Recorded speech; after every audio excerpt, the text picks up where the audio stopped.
شمالی اسرائیل پر حزب اللہ کے دھماکہ خیز ڈرون حملے میں اسرائیلی آرمی چیف سمیت 4 اسرائیلی فوجی ہلاک جبکہ 110 سے زائد زخمی ہو گئے، جن میں متعدد صہیونی فوجیوں کی حالت تشویشناک ہے۔ اسرائیلی میڈیا کی جانب سے دعویٰ کیا گیا ہے کہ یہ 7 اکتوبر 2023 کے بعد ہلاک و زخمی ہونے والے فوجیوں کی تعداد کے حوالے سے اسرائیلی فوج پر ہونے والا سب سے بڑا حملہ ہے۔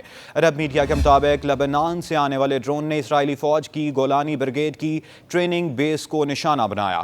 اسرائیلی میڈیا کے مطابق حملے کے وقت بیس پر موجود فوجی کھانے کے لیے میس میں جمع تھے جہاں ڈرون آ کر گرا۔ اسرائیلی میڈیا اور سوشل میڈیا پر گردش کرنے والے ویڈیوز میں دیکھا گیا کہ حملے کے مقام پر بڑی تعداد میں ایمبولینسز موجود تھی جبکہ زخمیوں کو منتقل کرنے کے لیے ہیلی کاپٹروں کی بھی متواتر پروازیں جاری رہی۔ اسرائیلی میڈیا کے مطابق حملے کے بعد اطراف کے اسپتالوں میں ایمرجنسی نافذ کر دی گئی۔ حزب اللہ کی جانب سے جاری ایک بیان میں اعلان کیا گیا کہ لبیک یا نصر اللہ کے سلوگن کے ساتھ انجام دینے والے اس حملے میں اسرائیلی فوج کے گولانی بریگیڈ کو زبردست جانی اور مالی نقصان پہنچا ہے۔ حزب اللہ لبنان کی آپریشنز روم نے صہیونی حکومت کو متنبع کرتے ہوئے کہا کہ ہم دشمن کو خبردار کرتے ہیں کہ انہوں نے گولانی بریگیڈ پر جو حملہ دیکھا ہے یہ ان حملوں کا صرف ایک چھوٹا سا حصہ ہے جو آنے والے دنوں میں ہم کریں گے۔ اسلامی مزاحمتی آپریشنز روم نے اس بیان میں مزید کہا کہ ہم نے عکا اور حیفا کے علاقوں کی جانب بیک وقت ڈرون اور میزائل داغے اور اس طرح ہمارے دھماکہ خیز ڈرون طیارے ریڈاروں کو چکمہ دے کر بنیامنیا میں واقع اسرائیلی فوجی اڈے پر جا گرے۔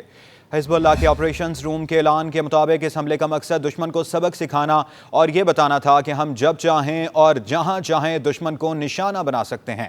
حزب اللہ نے مزید کہا کہ اپنے شہریوں پر اسرائیل کے حملوں کے پیش نظر ہم نے قریات شمونہ کی مانند حیفا کو اپنے میزائلوں پر لے لیا ہے۔ حزب اللہ کے مطابق دشمن یہ سمجھ رہا تھا کہ ہمارے کمانڈروں اور قائدین کی شہادت کے بعد ہم اسرائیل کے لیے خطرہ نہیں بن سکیں گے، لیکن یہ صہیونی حکومت کی بھول ہے۔ حزب اللہ نے اسرائیل کو خبردار کیا گیا ہے کہ لبنان اور غزہ کے عوام کے خلاف جارحیت بند نہ ہوئی تو اسرائیل پر حملوں کا سلسلہ شدید ہوتا جائے گا۔ ادھر لبنان بھی اسرائیلی فوجیوں کا قبرستان بننے لگا۔ جنوبی لبنان میں حزب اللہ کے جنگجوؤں سے شدید جھڑپوں میں 25 صہیونی فوجی زخمی ہو گئے۔ اسرائیلی میڈیا نے جھڑپوں میں 25 اسرائیلی فوجیوں کے زخمی ہونے کی تصدیق کی، جن میں 2 کی حالت تشویشناک ہے۔ شدید زخمی ہونے والے فوجیوں میں اسرائیلی فوج کا ایک افسر بھی شامل ہے۔ دوسری جانب حزب اللہ نے اپنے ڈرون طیارے خود کے ذریعے حیفا اور الکرمل کی لی گئی ویڈیوز جاری کر دی۔ حزب اللہ کے جاسوس ڈرون طیارے خود مقبوضہ سرزمینوں پر پرواز کر کے اور صہیونیوں کو فوجی، معاشی اور سیکیورٹی تنصیبات اور مراکز کی تفصیلی ویڈیو بنا کر کامیابی کے ساتھ حزب اللہ کے مراکز میں لوٹ آیا۔ ویڈیوز حیفا، کریوت اور مضافاتی علاقوں کی فضاؤں سے لی گئی تفصیلی تصاویر پر مشتمل ہے، جس میں صہیونی حکومت کی ایئر ڈیفنس میں تازہ ترین تبدیلیوں کی مکمل معلومات حاصل کر لی گئی ہیں۔ ماہرین کے مطابق حزب اللہ نے یہ ویڈیو جاری کر کے واضح پیغام دیا ہے کہ حزب اللہ کی اعلیٰ قیادت کی شہادت سے نہ صرف حزب اللہ کمزور نہیں پڑی بلکہ مستحکم انداز میں اپنی طاقت بحال کر چکی ہے اور صہیونی حکومت کے اہم اور حساس مراکز پر اس کی گہری نظر ہے اور کارروائی میں مصروف ہے۔ ادھر ایران اور فرانس کے صدور ڈاکٹر مسعود پزشکیان اور ایمینوئل میکرون نے ٹیلی فون رابطہ میں حزب اللہ اور صہیونی حکومت کے درمیان جنگ بندی کی راہوں پر تبادلہ خیال کیا۔ دونوں ممالک کے صدور نے علاقے کے حالات بالخصوص جنوبی لبنان کے بحران کا بھی جائزہ لیا۔ ایرانی صدر مسعود پزشکیان نے اپنے فرانسیسی ہم منصب کے ساتھ اس ٹیلی فونک گفتگو میں کہا کہ اسلامی جمہوریہ ایران نے ہمیشہ یہ کوشش کی ہے کہ یہ علاقہ ہر قسم کی جنگ اور بدامنی سے دور اور پرامن رہے۔ ہم نے ہمیشہ جنگ بندی اور تنازعات کے خاتمے کا خیر مقدم کیا ہے۔ ایرانی صدر نے کہا جب تہران میں صہیونی حکومت کے بزدلانہ دہشت گردانہ حملے میں اسماعیل ہنیہ شہید ہو گئے تو اس وقت بھی ہم نے مغربی حکام کے جنگ بندی کے وعدے اور اس امید پر ایک عرصے تک تحمل سے کام لیا کہ بے گناہ اور مظلوم انسانوں کا قتل عام رک جائے گا، لیکن صہیونی نہ مانے۔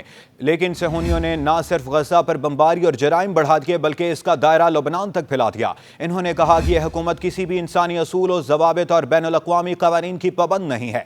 مسعود پزشکیان نے اپنے فرانسیسی ہم منصب ایمینوئل میکرون کے ساتھ اس ٹیلی فونک گفتگو میں کہا کہ اسلامی جمہوریہ ایران خطے میں امن و سکون اور ثبات و استحکام کے لیے ہر تجویز کا خیر مقدم کرے گا۔ انہوں نے فرانس کے صدر ایمینوئل میکرون سے کہا کہ دیگر یورپی سربراہوں کے ساتھ مل کر صہیونی حکومت کو غزہ اور لبنان میں بے گناہ عوام کی نسل کشی اور وحشیانہ جرائم کا سلسلہ بند کرنے کے لیے دباؤ ڈالیں۔ ایرانی صدر مسعود پزشکیان نے لبنان پر صہیونی حکومت کے حملوں کی مذمت اور اس کے لیے اسلحے کی سپلائی روک دینے کے حوالے سے حکومت فرانس کے موقف کو مثبت قرار دیا۔